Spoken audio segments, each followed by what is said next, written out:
오늘 함께 은혜 받으실 말씀은 마가복음 16장 9절로 20절 말씀입니다. 신약성경 84면 전후에 있습니다. 마가복음 16장 9절로 20절 말씀.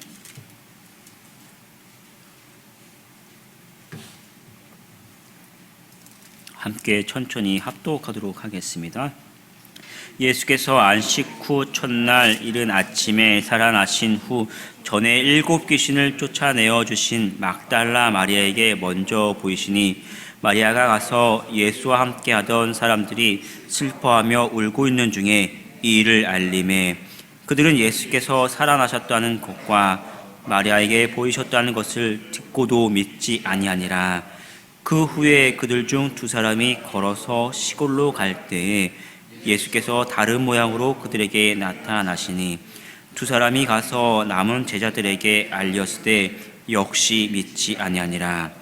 그 후에 11 제자가 음식 먹을 때에 예수께서 그들에게 나타나사 그들의 믿음 없는 것과 마음이 완악한 것을 꾸짖으시니 이는 자기가 살아나신 것을 본 자들의 말을 믿지 아니함일러라.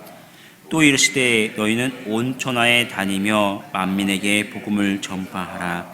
믿고 세례를 받는 사람은 구원을 얻을 것이요 믿지 않는 사람은 정죄를 받으리라.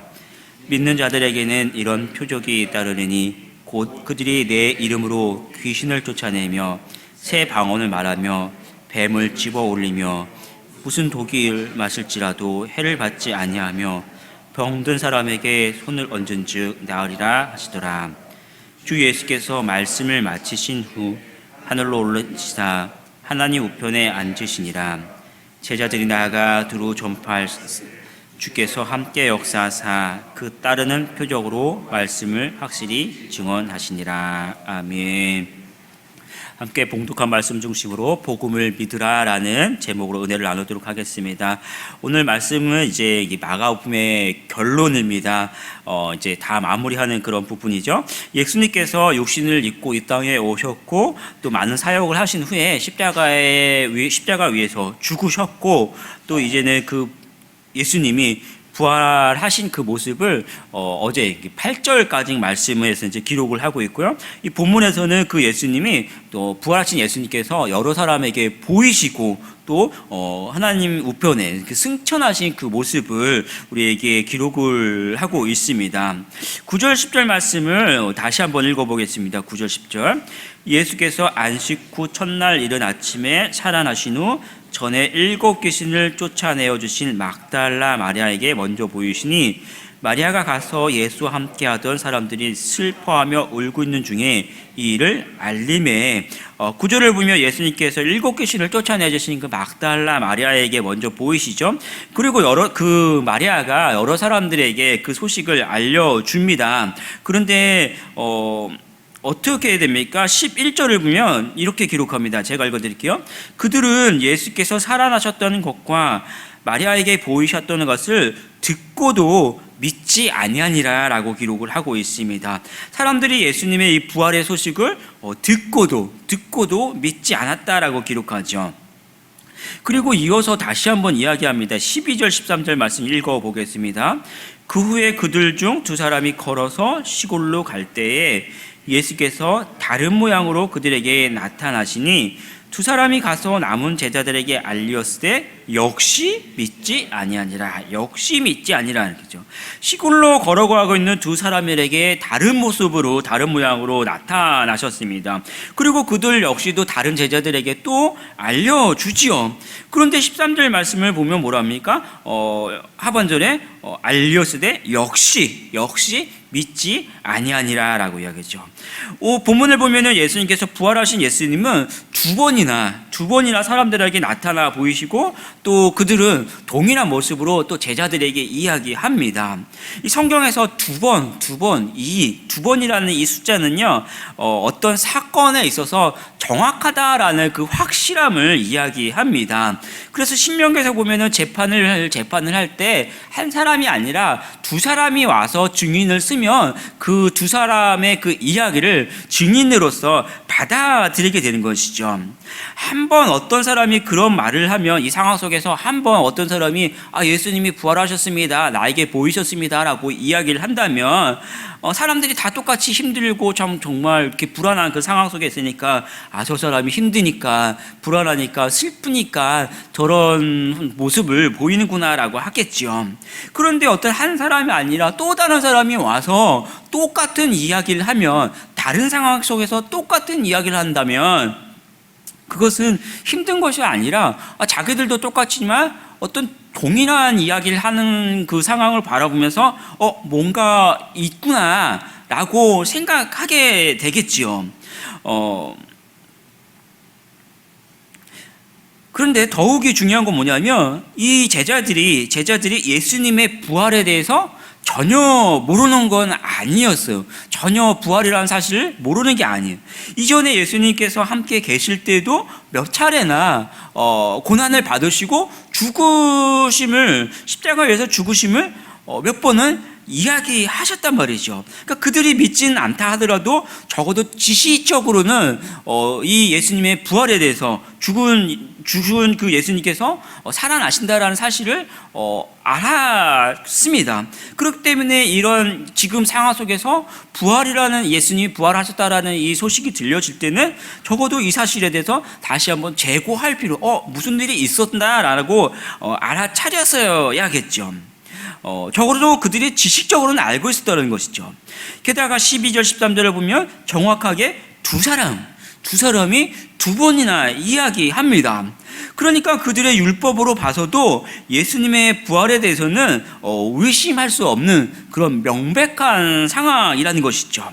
그런데 어떻습니까? 그들은 그 사실을 듣고도 역시나 믿지 않았다라는 것입니다. 그래서 어떻게 됩니까? 오늘 14절 말씀을 우리 같이 한번 읽어보겠습니다.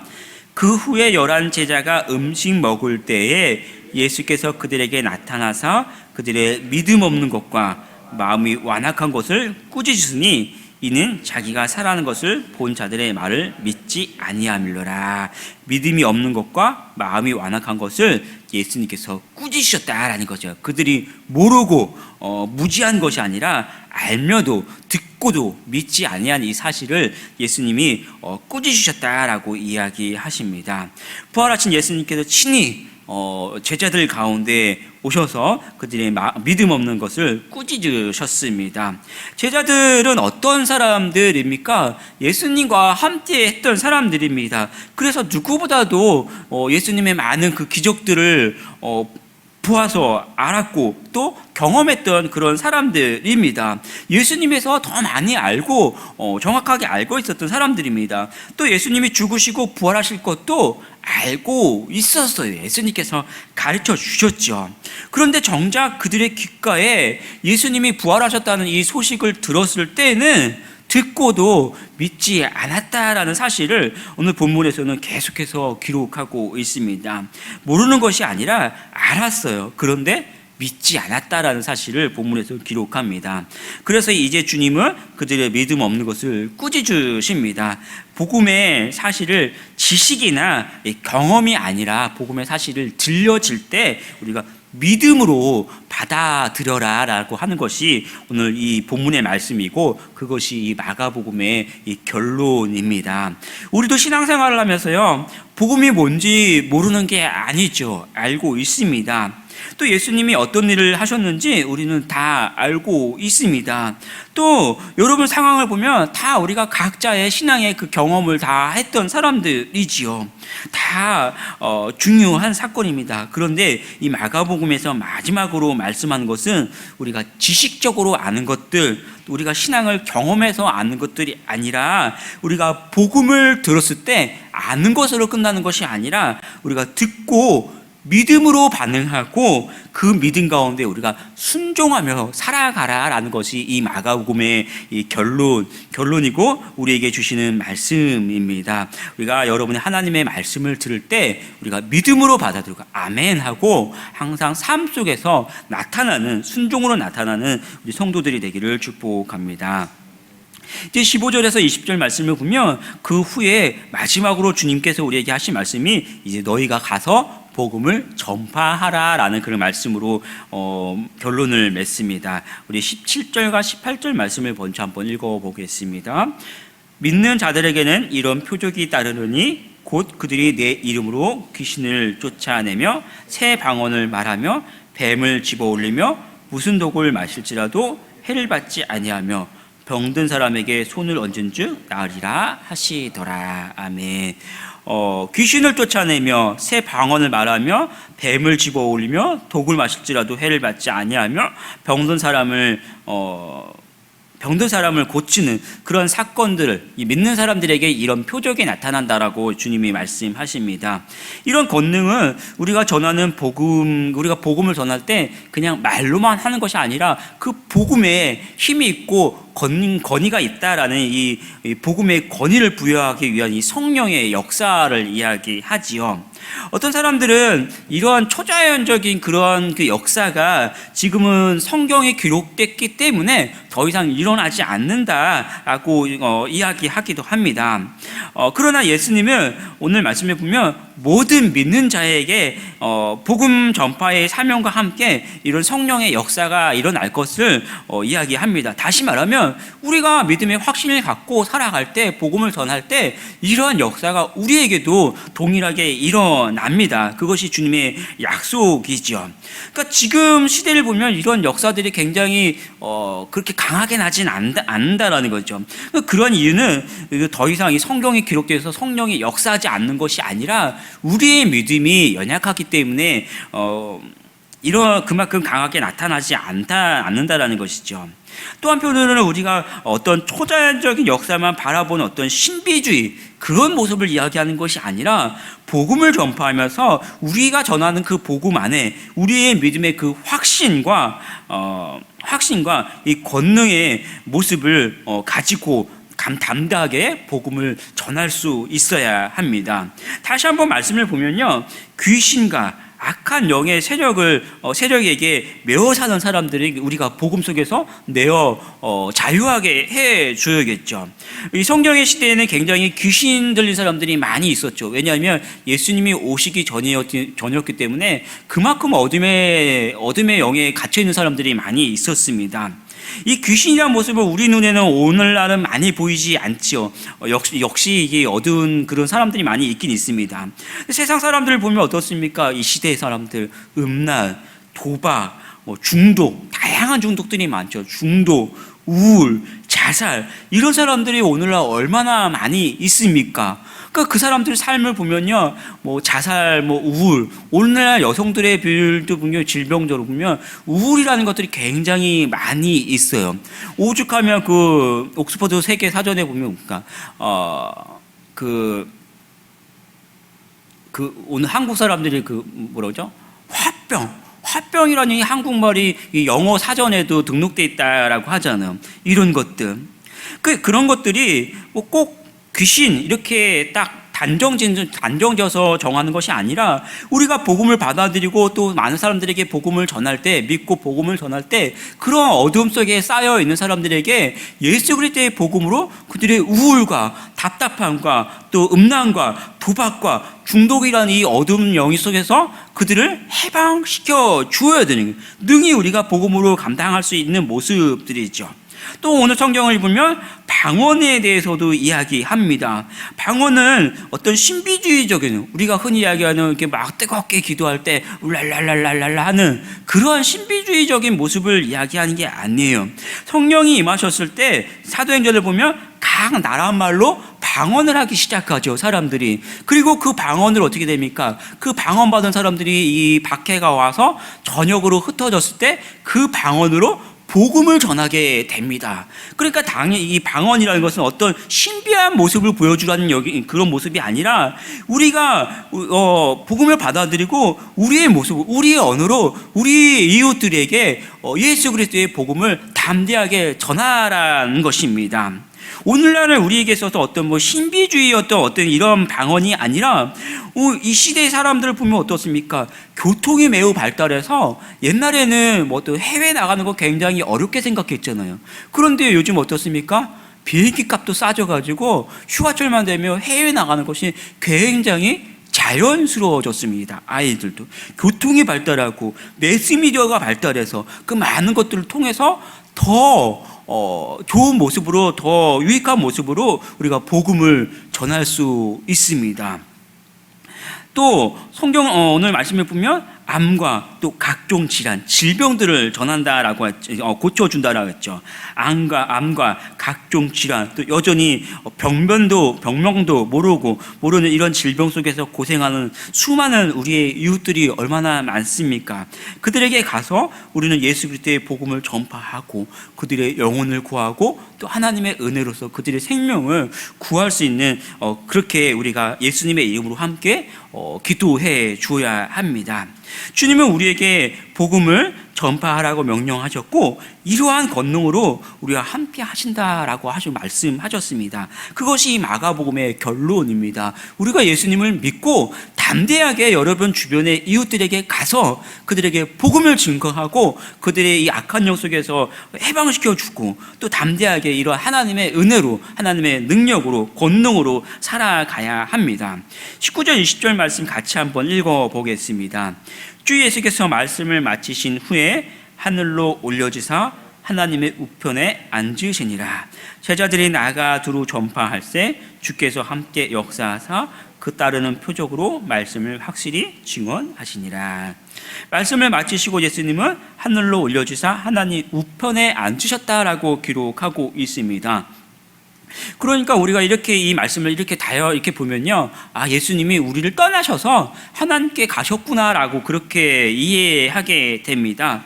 그런데 예수님이 하나님 우편에 앉으셔서 단순히 그냥 떠났다라는 것을 강조하는 그런 말씀이 아니라 예수님 하나님 우편에 앉으셔서 태초부터 함께 있었던 이 하나님의 그 권세가 예수님에게 다시 주어졌다라는 그 사실을 이야기합니다. 떠나는 것이 아니라 예수님의 그 권위가 예수님에게 왔다라는 것이죠. 예수님이 이 땅에 오실 때 어떻습니까? 하나님의 그 권세를 버리고 이 땅에 육신을 입고 오셨죠. 빌립보서 2장 6절 7절을 보면 그렇게 기록합니다. 그는 근본 하나님의 본체시나 하나님과 동등됨을 취할 것으로 여기지 아니하시고 오히려 자기를 비워 종의 형체를 가지사 사람들과 같이 되셨고, 그러니까 그 이 땅에 오실 때 그 하나님의 모든 권세를 버리고 이 땅에 오셨는데 오늘 말씀에서 이야기하는 것은 우리를 떠났다라는 것이 아니라 그 버리고 오신 그 하나님의 그 권세를 다시 입으셨다라는 그 모습을 이야기하는 것이죠. 이제는 다시 하늘에 오르셔서 그 하나님의 권세를 취하신 거예요. 그리고 그 권세를 어떻게 하십니까? 주님만 가지실 거 아니라 그 권세로 이 땅에 있는 여러분들에게, 바로 저와 여러분에게 그 권세를 주셨고, 그리고 우리가 복음을 전하고 세상을 살아갈 수 있도록 지켜주시는 것이 오늘 본문의 말씀입니다. 그리고 20절 말씀을 같이 한번 읽어보겠습니다. 제자들이 나가 두루 전파할세 주께서 함께 역사하사 그 따르는 표적으로 말씀을 확실히 증언하시니라. 그러니까 이 말씀이 이야기하는 거, 마가복음에서 결론적으로 이야기하는 거, 우리가 예수님의 그 복음의 소식을 그냥 듣고 지식적으로 그냥 끝나는 것이 아니라 그 말씀을 듣고 우리가 믿음으로 받아들이고 또 그러한 하나님의 백성들에게 너희가 이제는 세상에 나가 복음을 전파하라라고 이야기하는 것이죠. 그때 연약한 우리의 모습이 아니라 하나님 우편에 계신 그 예수님의 그 권세로서 지금도 우리가 함께 하시고 여러분에게 권세로 지켜주신다라는 그 말씀입니다. 이 말씀처럼 오늘 하루도 여러분이 하나님의 복음을 믿고 또 권능으로 복음을 전하는 우리 성도들이 되기를 축복합니다. 기도하겠습니다. 아버지 하나님, 오늘 하루도 우리가 주님과 함께 살아가면서 이 말씀을 듣고 또 세상 가운데 믿음으로 반응하고 세상에서 우리와 함께 하시는 그 주님의 권능으로 또 함께 살아갈 수 있는 저희들 되게 하여 주시옵소서. 하나님의 은혜와 또 하나님의 역사가 오늘도 우리와 함께하고 권능과 확신으로 살아가며 많은 사람들에게 그 복음을 담대히 전하는 저희들 되게 하여 주시옵소서. 감사드리며 주 예수 그리스도의 이름으로 기도합니다. 아멘.